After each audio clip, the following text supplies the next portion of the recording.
కొన్నాళ్లుగా ఇరు దేశాలు ఎదురు చూస్తున్న ప్రధాని నరేంద్ర మోదీ కువైట్ అధికారిక పర్యటన ఎట్టకేలకు ఖరారైంది. ఈ నెల 21 నుంచి 2 రోజుల పాటు ప్రధాని కువైట్ లో పర్యటించనున్నట్లు విదేశీ వ్యవహారాల మంత్రిత్వ శాఖ వెల్లడించింది.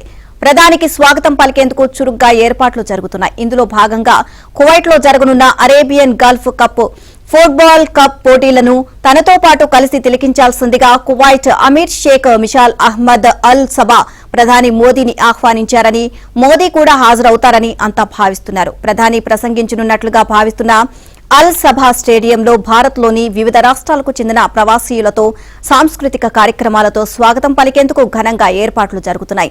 అయితే ఇందులో తమకు పెద్దగా భాగస్వామ్యం కల్పించడం లేదని, భద్రతా కారణాల సాకుతో మోదీని కలిసే అవకాశం కూడా దక్కేలా లేదు అని కొందరు తెలుగు ప్రవాసీ ప్రముఖులు వాపోతున్నారు.